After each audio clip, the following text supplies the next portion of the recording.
On this edition of the Mountaineer Report, we are going to talk about the past and also the present and future of the West Virginia Mountaineers. I am Mike Asti, and that is Ethan Bock, and this is another episode of the Mountaineer Report brought to you by WV Sports Now. Click subscribe.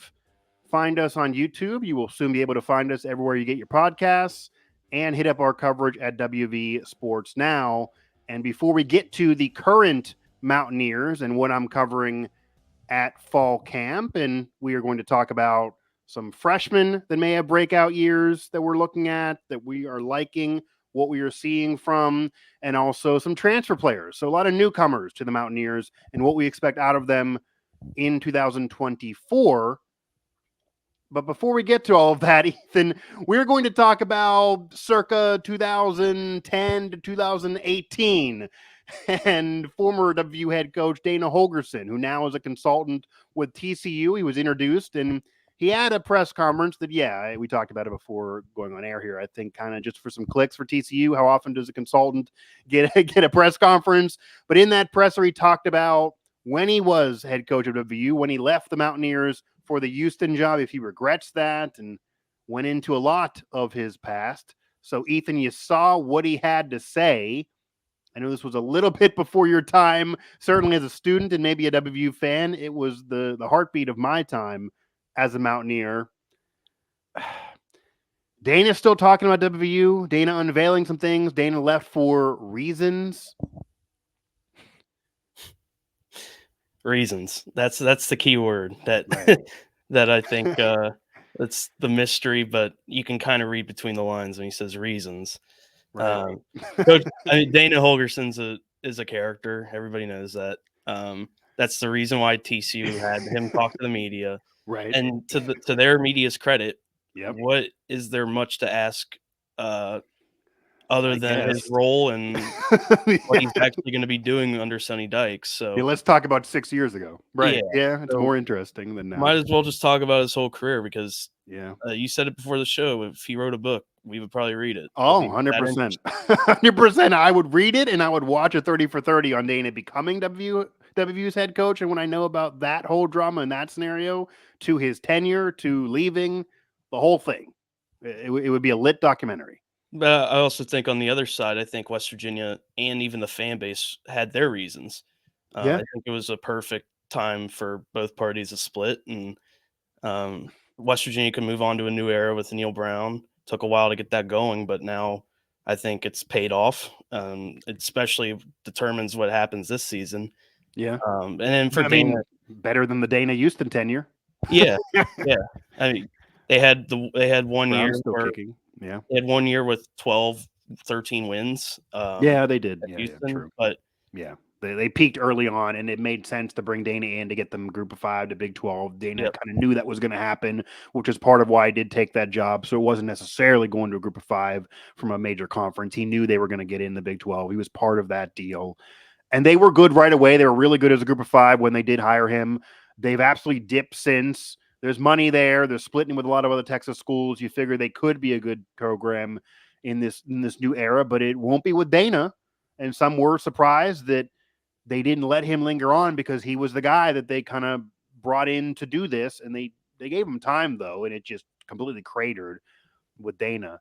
But I guess part of my takeaway, Ethan, and I know a lot about his hiring at WVU and the drama there, and obviously we could have a whole show on Bill Stewart and his exit, and a lot of drama, a lot of controversy involved in all of that. And then, of course, the Orange Bowl win kind of made everyone forget. Bill Stewart passes away. The Orange Bowl win. This is all around the same era there. The program kind of has a peak after the end of Rich Rodriguez and the way that ended. They do then dip a little back, but still an average of 7-8 wins a season. So it's better than even what the early days of Neil Brown was. And then he peaks again in 2010 or 2016 with 10 wins. He does get a second 10-plus win season in 2016. Their bowl tie-in wasn't great. They didn't win that, but still a 10-win year. Again, dipped back again, and then you see really a mutual divorce, even though he does technically leave the program. It wasn't going to last, as you mentioned. It wasn't going to last forever anyway. I know for a fact the program was kind of done with him. The fans were done with him. He was done. To be fair, he was sick of it too. I think he was sick of the fishbowl atmosphere where he was getting heavily scrutinized and he wanted to scream. We still had the Orange Bowl win, a record-setting bowl win, a conference title, the last one still for the program. And yeah, I just won 10 games a couple years earlier. Again, in comments he made about West Virginia kids, a lot of in-state fans hate him for that and will always hold that against him, etc. He's one of the most polarizing figures in WVU sports history, maybe right only behind Bob Huggins now, the way Huggins' tenure ended. And obviously Huggins achieved even more with the Final 4 year, etc., and what he means to the basketball program. And Dana was an outsider. Huggins was an insider, being from the area, WVU product, etc. Not the case for Dana. But it does feel a little different than if you remember leading up into the matchup. And part of this is Dale Wolfley just died. But there was a little bit of intrigue about obviously Brown versus Dana. It was in Houston. It wasn't in West Virginia. Dana did mention, I can't believe the Big 12 didn't put this in West Virginia first, which they dropped the ball because we're not going to get the reverse of it. But he also kind of toned it down once Dale Wolfley died, and he had a second presser before the game, if you recall, where he said, there's good people there. I knew Dale, respect to them all, let's just play football. It kind of went away. It feels like to me the first chance Dana got, and yes, it was a question, he didn't do it on his own, unprompted, he clearly still has some hurt feelings. Like, he didn't want to do it after a guy passes away, but clearly he's not over what happened at the end of his tenure at West Virginia. Clearly he's still in his feelings. He's still a bitter ex-girlfriend about it. And it didn't work out at Houston, and now he's at TCU, and who knows about his career from now on, and Sonny Dykes helped him out, but maybe he'll get another Group of 5 job or wherever in the future next year. It just screams to me that he is not over it, regardless of who is at fault or what really happened or all of that. He's still talking about him. And even that's Right. even though TCU's media asked some questions about West Virginia, a couple questions. Yeah. He didn't have to go into detail or say No, I mean, he had his reasons for leaving. But yeah, but when you look at Coach Holgorsen's just coaching career, yeah, I don't think I don't think him going to Houston was bad for him at all. It was a nice settling point for him to coach 4 or 5 years there. yeah. And now he's settled in the Houston, Fort Worth area, and to the point where he could spend a year with Sonny Dykes and then just have a rebound and go to a Group of 5 school or work in the Power 5 level as an assistant. Yeah, I mean, that is kind of weird when you think about it, though. You're right, but it's an ego hit, you would imagine. This is a guy who lifted the Orange Bowl trophy not all that long ago, even though it seems like eons ago in our rapid every second sports culture. He did win a major conference title. He did win another 10, does have another 10-win season, and yet he might be an assistant on a Group of 5 in this era of college football. I mean, you're right, but that's swallowing some serious pride that I don't think I thought Dana Holgorsen would ever swallow in the midst of his WVU tenure, because he was kind of riding a little bit of an ego trip, some believed back then, certainly coming off the Orange Bowl win. I don't know how many coaches would swallow that kind of humble pie. To go from that to 15 years later, you're an assistant at a Group of 5. He still has a lot. He could coach for a little bit still too. That's yeah. He's young. He's not 80 years old. No, yeah. I mean, he could have plenty more years. If you're a Rice who's within the radius there in Texas, I would maybe look at him. That's still a Group of 5, throw up a lot of points, become interesting, get a lot more engagement on social media. People would care about you. We would write about what Dana said about West Virginia still 3 years from now or whatever the case may be, because he'll still be talking about it. I'm sure they'll ask him about it. That might make some sense. Houston's done, obviously, but hell, if SMU putters early on in the ACC, maybe they give him a call, because that's a Texas guy, and now they're in a major conference, and maybe he'd like sticking it to the Big 12 in a way by going to the other conference that's behind the SEC and Big 10. You don't know what's in Dana's mind. He probably doesn't want to leave the Texas area. This kind of doesn't work out for him now. Maybe he would also swallow some pride and do the Lane Kiffin thing, Ethan. Maybe Lane Kiffin swallowed some, joined Nick Saban's staff, with one big was on championship teams, and then was able to become a great head coach again. And now at Ole Miss, a major program, an historic program, and winning there, it resurrected everything for him. He did have to swallow his pride and be an assistant. Maybe Dana would do the same. And he had to go to FAU too after that. And yeah, head coach So, at FAU. Yeah, before Ole but Miss. it paid off for Lane Kiffin. So Yeah. that's a perfect example of how Dana Holgorsen can rebound his career and get back into the Power 5 coaching range. Yeah, he's not done by any means. Part of me wishes he maybe would be done talking about WVU, but he's not done coaching by any means. And he could have sat out this year, but I think also him being a consultant with his friend in a major conference now tells me he's addicted to this thing. He can't even sit out a year and collect all his money and look for a better job next year, whether it be a head coach or assistant. He's addicted to being part of meetings, scheming, running an offense, discussing offensive football, talking to QBs, figuring out how to beat a defense. He's addicted to it. He's a sicko of college football. Yep. And he's a Mike Leach disciple sicko, and that's a compliment to the great Mike Leach. So maybe this shows that. Like, he is a sicko. He would rather be a consultant at TCU than to sit at home with his millions of dollars. That's a sicko. So more power to him. He got many more years to go, and I'm sure more comments about WVU again. We could spend hours talking about his hiring at WVU, his tenure at WVU, and the end of his tenure at WVU. And if you really want to know it in full perspective, I did write about in the past on WV Sports Now. It's linked in the recent article there. I did give you the full quote of what he also said, because Ethan alluded to. He didn't just talk WVU. He brought up some jobs that he was offered and didn't take that would have changed the dynamic of college football the last 10 years. Dana, again, whenever Dana writes a book or there's ever a movie about him, I'm going to watch and I'm going to read. So let me know. We are now going to flip the script, though, and talk some present-day Mountaineers and Mountaineers that should also be a part of the future of this football program. They can actually look at the mural of Dana and the old Mountaineers on that Orange Bowl win when they leave this facility and get towards Milan Puskar Stadium. But Ethan, just from what you're reading, hearing around the program, our coverage, etc., are there any freshmen that stand out to you that you expect something from that have an impact this year? Because obviously there always are freshmen that stand out that eventually end up having an impact. It was a big one last year for freshmen, Jaheim White, Traylon Ray, etc. Who are some guys this year that maybe could be those guys for this year's team in Chosen 24? Yeah, it seems like the coaching staff's high on Day Farmer. Yeah. I think that's the guy that can, especially with, we talked about the unknown of the wide receiver core is deep. Yeah. But the question is who's going to emerge, because they're going to need a couple guys to really emerge. And Day Farmer could have his opportunity early. I don't think it's going to be a case of he's going to have to take half the year to get settled and then he'll really start seeing snaps. Right. Just based on the way they're talking about him.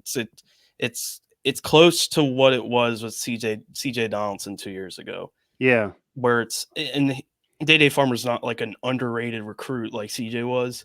No, Day was a diamond in many roughs, and he was a flip, and they got him from a rival, and Day went back and forth with UCF as well. It was a major coup. The program's still bragging about it, and that might be part of why they're going to unleash him early. They faced Pitt in week 3 before conference play. They flipped him from Pitt. Pitt really had him locked in, and we know from our colleagues who cover Pitt at Pittsburgh Sports Now within the family, that hurt Pitt. And that Pitt was really excited about getting Day at the time. So I would not be shocked as what you're kind of saying. You ease him in a little bit, maybe if not against Penn State, against Albany, you should be able to do you one in that matchup. And then there got to be a play deep probably to Day against Pitt to stick it to him. I would not be shocked if they're trying to gear up for that. And it would be different than how they handled Traylon Ray last year. He was a great receiver that was a top recruit with Gallagher. Gallagher didn't get much time. Traylon Ray eventually emerged, but it wasn't until midway through the year. I do think we see Day way earlier this season. Yeah, and with the transfers they brought into a receiver, even Justin Robinson, also Jaden Bray. Those guys will play. It's it's just how much are they going to take away from a Day Farmer or Rodney Gallagher? It's just going to be interesting to see how they manage that, because Yeah. I think Bray and Robinson are going to play a lot. You would imagine. You would Yeah. I mean, imagine, yeah. but Yeah. I Hudson don't know. Clement, we talked about, maybe is really the wide receiver one. He's the incumbent. Him and Green are friends. He really emerged last year. Right now, yeah, I Yeah. think if we have to give an answer for wide receiver one, it's Hudson Clement. Yeah. But that could be a totally different answer in even a month from now. Sure. And Preston Fox really gained favor with the program. He's a veteran. He's a local kid. He's going to obviously be used a lot on special teams and as a returner. We're not going to see that from Gallagher, as a spoiler for anyone who clicks on the article and didn't read it. He's not going to be used as a returner. Brown said look for him next year, maybe in that role after Fox leaves. We'll see if that hurts the recruitment and he has to worry about Gallagher potentially leaving and transferring if he doesn't get much playing time this year. But there's so much depth at receiver this year, and even more so than a year ago when it was just Devin Carter coming in as a veteran. They lost some players. They get Bray, they get Robinson, they get multiple major conference program transfers to come in. They bring in the whole group that was there last year that emerged to come back. And then Gallagher getting some time at nickel on the defense, which also is loaded in depth in the secondary that we talked about last show. So maybe that's also part of trying Gallagher out somewhere else, that they just know they got to use Day. It seems like the program knows there's talent there. They got to use Day and they want to use Day. So I would definitely expect them to use Day. You mentioned a couple of transfers already. Besides Day Farmer, I'll throw out Zay Jennings. He's somebody as a safety with the secondary that the program's talking about a lot. Neil Brown's talking about a lot. So is Jordan Leslie.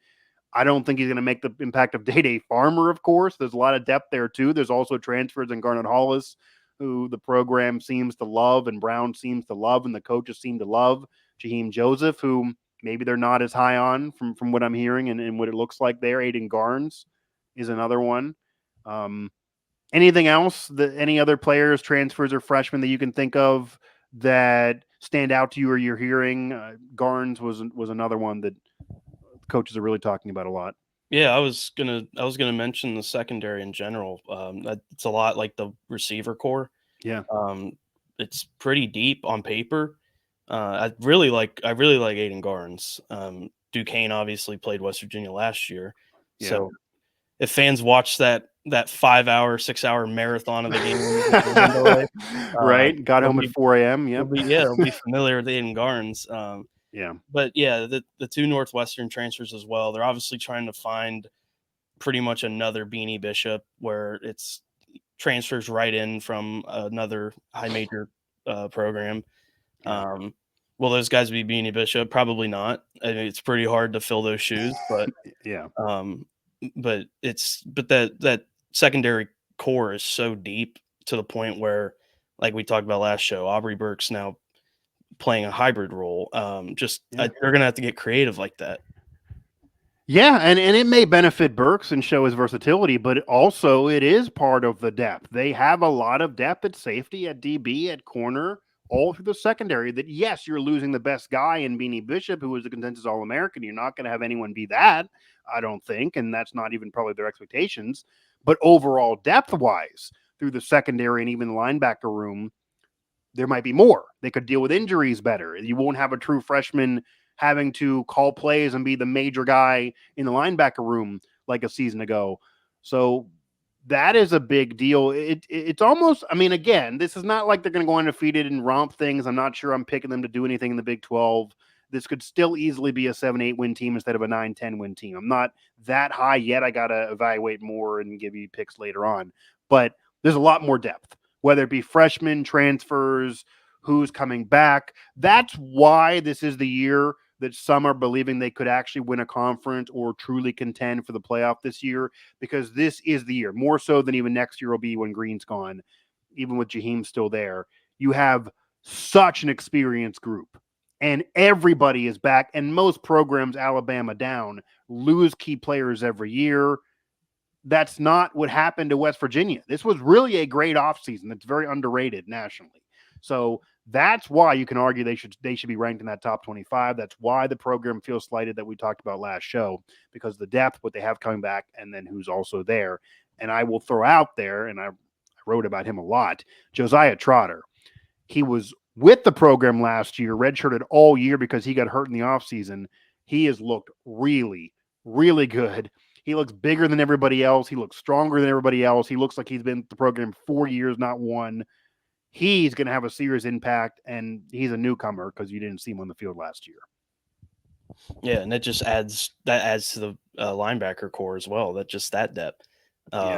Having Trey Lathan come back is huge. Yeah, it's a clear. But you're right. Like, I mean, yeah, Beanie Bishop and Zach Frazier, NFL guys, but sure, this was a really good offseason for West Virginia compared to the first few years just dealing with the portal. Yeah, certainly in comparison. Yeah, yeah, 100%.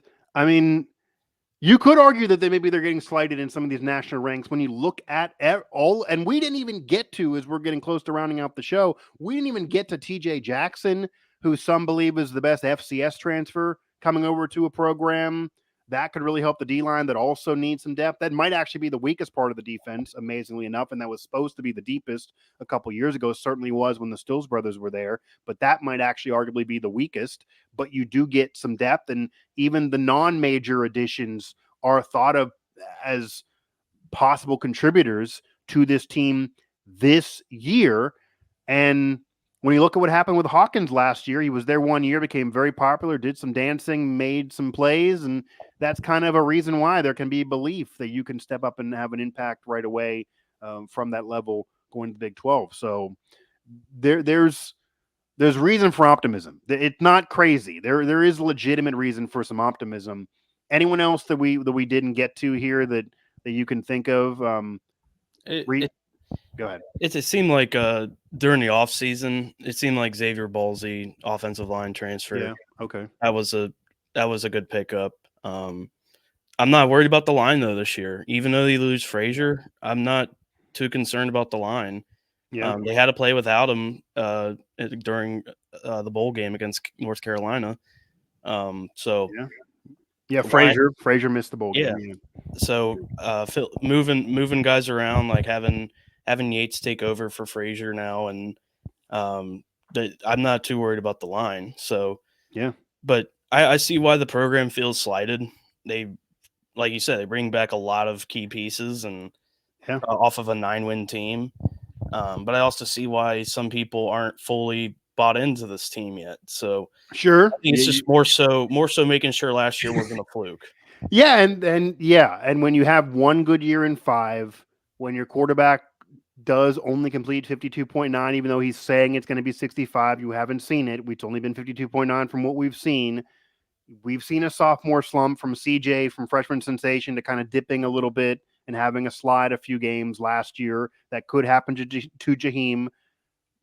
There's reason also for the naysayers to say, I need to see more. These things could easily happen to the Mountaineers. It wouldn't be shocking if those things happen and they win 7 games instead of 9 or 10 again. It wouldn't be like anyone's blown away because a lot of these are swing games too. And you beat Penn State, you lose to Pitt, it kind of cancels each other out. So every week this is going to be a conversation, and they have the roster to be better, but nothing is a guarantee, especially not in this era. But this era also does give you a clear path that there is a direct path to the playoff. There's not a reason to debate. I mean, you can get into a debate if you don't take care of business, but if you do in conference play, you're in regardless. So that's also reason for motivation for this team. But as we talked about last show, I think it's probably good that they're getting slighted and they feel that motivation and they're going to hit the ground running and guns blazing the start of the year rather than kind of being comfortable with, okay, we got to kind of where we wanted to be and we got some respect. No, they're still getting disrespected after last year. And Reed Carrico, I'll throw out. We talked about him last show. He's another one. Jordan Leslie called him a depth piece. I think he could be more than that. He looks like a star to me. They got a lot of depth there in the linebacker room, though. And you kind of factor in Burks in that, too, because of the hybrid role. So we will see. I mean, a lot of these players that we're mentioning, because everyone wants to talk about, there's going to be a freshman that's going to do this, do that. It's always the case for Mountaineer teams, going back to Frazier under Brown, for sure. But as we talked about even off the air, Ethan, there's a lot more depth this year, so where's the room? If you believe this freshman's getting some touches or this transfer's getting touches, who's losing them? There's only one ball. There's only so many minutes in a game. There's only so many plays out there. The defense is trying too. it's not just pure arena football and you do whatever you want. This is not Dana Holgorsen. This is not his offense in this era where you can do whatever you want. And this is different. So everyone's not going to be able to be what everyone's saying they can be. Maybe next year that'll be the case. I do think Day Farmer is one that I can almost guarantee is going to have some kind of impact here, or at least an opportunity to make an impact where they go to him deep on a big play. They try something to him. He maybe doesn't convert. Maybe he's not ready, but I think they give it a whirl because there's tons of talent there and he looks really, really good right now. And as we've touched on with our coverage, it was a whole drama that kind of could be a recruiting movie on all the flipping, different things he's told me off the record about all of that. I'll tell you that even after he flipped and agreed to go to West Virginia National Signing Day, programs are still trying to flip him again.